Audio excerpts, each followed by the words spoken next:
Los sucesos más impactantes. Contados por sus protagonistas, familiares, abogados, testigos, jueces y por aquellos personajes que de un modo u otro han tenido relación con la historia. Asturias Negra, la serie de podcast de sucesos del Comercio.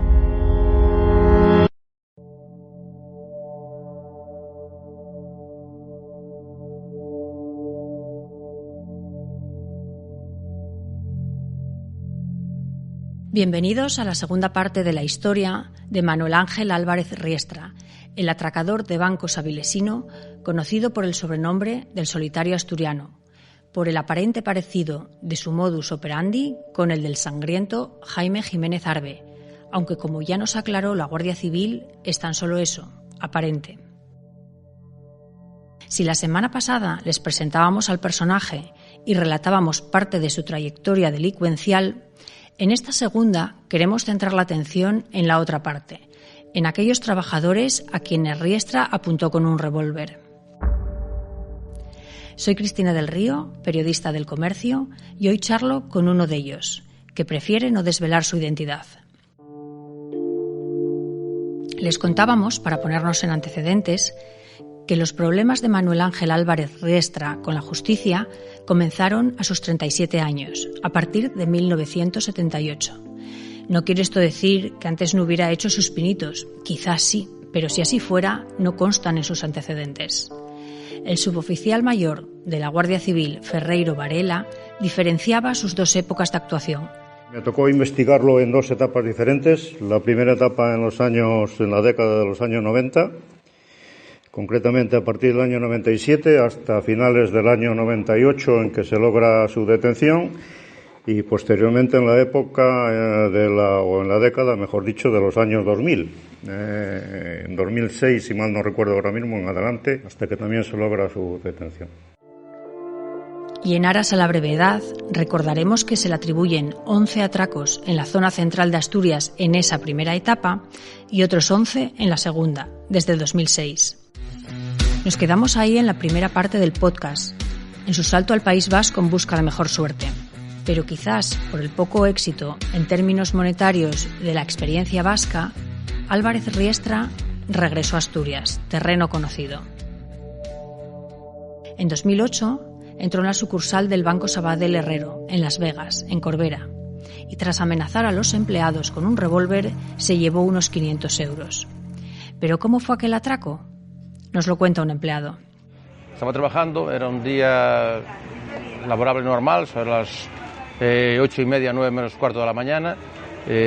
Había unos 5 o 6 clientes que eran cuponeros, que entregan normalmente la recaudación diaria para no interrumpir durante la mañana al resto de los clientes.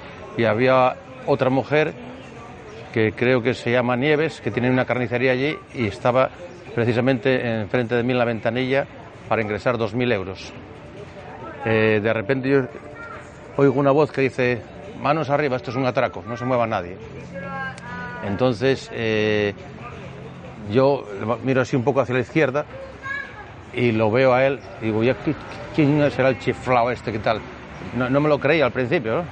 Al trabajador le pareció un chiflado, como él dice, porque nunca había sido víctima de un atraco, ni lo volvería a ser. Y Álvarez Riestra iba disfrazado de esa manera un poco tosca y poco elaborada que nos describía la Guardia Civil en el anterior episodio. En esta ocasión había complementado la peluca con una perilla postiza. Él portaba un revólver que al principio no sabía si sería verdadero o no, pero ya enseguida me di cuenta que era cierto, que el revólver era auténtico. Lo que pasa es que era un calibre que me extrañaba, ¿no? No era un 38 o un 22, que suelen ser los calibres que normalmente suele ver aquí en España. Posteriormente la policía me lo dijo, que era un calibre del 28, creo que es un calibre ruso que no se emplea prácticamente aquí en Europa. No es habitual que el ciudadano medio controle tanto de armas. A nuestro empleado le gustaban y eso le hizo incluso valorar lo que se podría haber revelado como una insensatez. Durante unos segundos, yo no sé si sentí miedo o no, pero durante unos segundos me dieron ganas de quitarle el revólver. Lo vi bastante fácil, pero afortunadamente reaccioné y dije, bueno, no pasa nada, si se lleva 500 euros es una miseria, yo no me va a sancionar el banco porque estoy cumpliendo las normas totales, porque lo máximo que se podía tener en aquellos momentos fuera de los dispensadores en efectivo, me parece que eran 3.000 euros o así. Y aparte, como había también otros 5 o 6 clientes allí, pues decidí dejarlo pasar. Salió, le di el dinero y automáticamente nos mandó introducirnos en el despacho. Porque fue a él a quien directamente apuntó. Cuando se acercó hacia mí me dijo, abre el dispensador, saca el dispensador para sacar el dinero. Le dije yo, no se abre. Volvió a insistir, abre aquí, dije yo. Yo levanté un poco la voz y dije, que no se abre. Y otro dije, que esto tarda en abrirse tal. Entonces dijo él, abre el cajón y dame el dinero. Tenía un cajón en la mano derecha, él con un paquete de 500 euros en billetes nuevos y no sé si eran 5 euros o 10 euros viejos, que nosotros íbamos sustituyendo para los billetes viejos, cambiarlos por nuevos y meterlos en el dispensador cuando algún cliente ingresaba. Como ven, nuestro empleado mantuvo la calma, a pesar de que el objetivo de amenazar a alguien con un arma es la intimidación. Él no sabía que quien le exigía el dinero con aquel revólver era todo un experto en el oficio y que, hasta el momento, no había herido a nadie. Cuando entraban las entidades, al ser de pequeño tamaño, generalmente 2, 3 empleados cuando más, eso le permitía amilanarlos, atemorizarlos en un primer momento, acobardarlos, porque además exhibía un arma corta, generalmente. Yo creo que siempre fue un revólver, aunque a pesar de esto hay muchos testigos que dicen que era una pistola. Pero bueno, esto hay que encajarlo dentro de lo que la gente de la calle, pues bueno, no atina a diferenciar lo que es una pistola de un revólver, ¿no? Y entonces, bueno, claro, lógicamente el temor cuando estás detrás de un mostrador y una persona te está apuntando con un arma corta, está ahí, somos humanos, ¿no? Él no reconoce haber sufrido ese temor al que alude el guardia civil Ferreiro. En todo momento siguió las instrucciones. Decidí dejarlo pasar. Salió, le di el dinero y automáticamente nos mandó introducirnos en el despacho. Estaba dos compañeras mías, una la directora que estaba en el búnker, donde tenemos un cajero, y entonces ella iba a salir a la zona donde nosotros pasamos y que tenía visión él.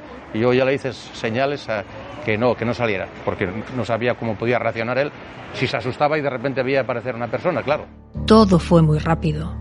Y si en los primeros segundos del atraco al empleado se le pasó por la cabeza intentar arrebatarle el arma, en su huida sí que pudo jugar un papel activo. Cuando el atracador abandonó la sucursal, él lo siguió. Yo salí corriendo detrás de él, mirando a ver cuándo tiraba, y cuando ya vi cuándo tiraba, lo vi que abría la carpeta donde yo le había metido el dinero, una carpeta como esta, comprobando el dinero. Se le pareció un poco, pero bueno, siguió caminando, y en Las Vegas hay dos puentes, uno que está por la parte de abajo del banco, que es un puente de madera, y otro que está por la parte de arriba, que es un puente de hormigón. Él cruzó por el puente de hormigón, cruzó para allá, y yo iba detrás. En un momento me di cuenta que él miró para atrás y yo me escondí y creo que no me vio. Bueno, entonces seguí detrás de él y ya vi que se montaba en una furgoneta, creo que era una Kangoo, que lo estaba esperando allí un socio. Ya eché a correr detrás de ellos a ver qué dirección tomaba, y la dirección que tomó es con dirección al barrio de la Luz para eso lo supe posteriormente, para posiblemente incorporarse a la autopista. Y ya lo perdí. Volví al banco y a raíz de ahí ya empezó a llegar la policía, la Guardia Civil, de Nubledo, de todo. Y más tarde la Policía Secreta de Gijón, un montón de gente que preguntas por aquí, preguntas por allá. En cuanto Riestra abandonó la oficina, los trabajadores alertaron a la policía. Y si hasta entonces prácticamente nadie, aparte de los 3 empleados, la directora, una comercial y el empleado de caja que estaban dentro, se habían dado cuenta de que se estaba produciendo un robo, con la llegada de patrullas policiales ya todo el barrio se enteró. Prácticamente fue todo muy rápido, los clientes casi no se enteraron, o muy poco, fue una cosa muy rápida, y él aparentemente estaba tranquilo, no parecía una persona agresiva. Claro, nosotros no sabíamos tampoco quién estaría afuera ni quién no. De hecho, la policía me dijo a mí que hice muy bien no intentar quitarle el revólver porque no se podía saber quién, se podía tener varios cómplices fuera y que claro, se podía armar algo. Pero a mí me resultó una cosa muy fácil porque él me puso el revólver muy cerca cuando me mandaba abre ahí. Entonces, haber recogido el revólver y retorcer la mano era sencillo, pero la decisión fue la correcta después de pasar. Porque, como acaban de escuchar, él no tenía ni idea de quién le estaba apuntando con un revólver. La policía, en principio, tampoco. Pero nos cuenta el trabajador que en cuanto la central de alarmas envió una foto por fax de él, enseguida lo identificaron. Explica el guardia civil Ferreiro que nunca se va con una idea fija de mano o predeterminada, a no ser que ya sea muy clara la cuestión, ¿no? Pero también reconoce que en su época más prolífica sí se tuvo en cuenta cuando teníamos conocimiento de robos con violencia o intimidación en entidades bancarias, que viene a ser el vulgar atraco en la terminología común que conoce todo el mundo. Y, hombre, a decir verdad, siempre se pensaba en él, pero bueno, también se barajaba otro abanico de personas que pudieran estar involucradas en los hechos, ¿no? ¿Qué ocurre? Que Álvarez Riestra, especialmente ya en 2008, era una persona muy vista, como rememora Ferreiro. Que esta persona era una persona ya, digamos, entre comillas, muy vista en este mundo, en este mundillo, en esta especialización delictual, diría yo. Y era una persona que tenía ya una amplia información en las bases de datos, tanto a nivel fotográfico como a nivel de señas físicas y demás. Entonces, a pesar de sus caracterizaciones, el rostro era un rostro que no se escapaba, ¿no? Tras el robo en Corbera, con un exiguo botín de tan solo 500 euros, Riestra volvió a abandonar la comunidad. En esta ocasión se fue muy lejos. Su siguiente golpe fue en Huelva, en la localidad de Cartaya. El 2 de mayo de 2008 entró en una oficina de la Caja Rural del Sur y con la misma peluca y perilla que en Las Vegas se llevó 300 euros.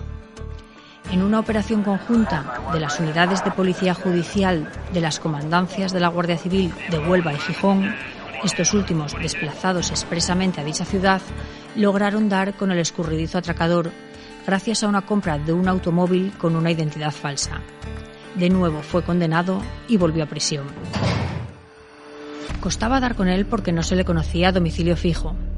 Vivió temporalmente en el albergue municipal Cano Mata Vigil de Oviedo y más cerca en el tiempo con una hija residente en Cantabria, pero no constan más domicilios. Por cierto, que el último hecho delictivo por el que fue condenado quizás sirva para modificar la benevolencia con la que se juzga su comportamiento.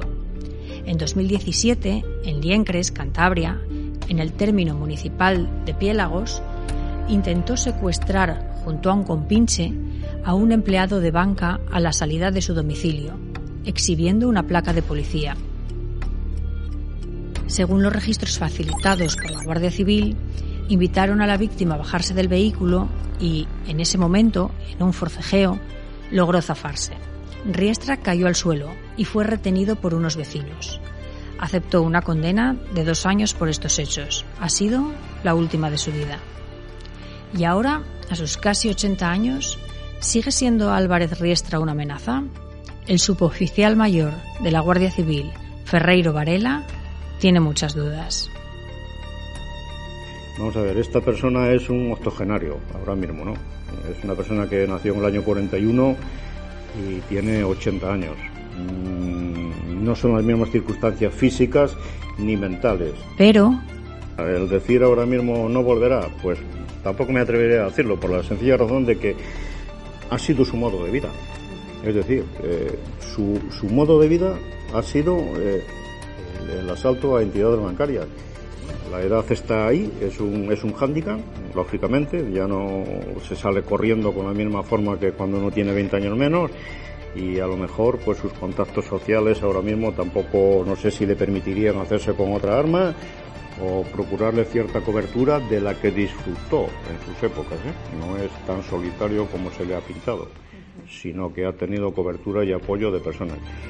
En conclusión, mi opinión personal, yo no pondría la mano en el fuego, desde luego. es la cautela propia de quien ha tratado con muchos delincuentes. Porque si los años son los años, está claro que el funcionamiento de las entidades bancarias, con muchísimas menos operaciones de caja que hace años, también entorpece el éxito de cualquier atraco. Por lo tanto, es difícil saber si la carrera profesional de Manuel Ángel Álvarez Riestra como atracador de bancos ha terminado ya.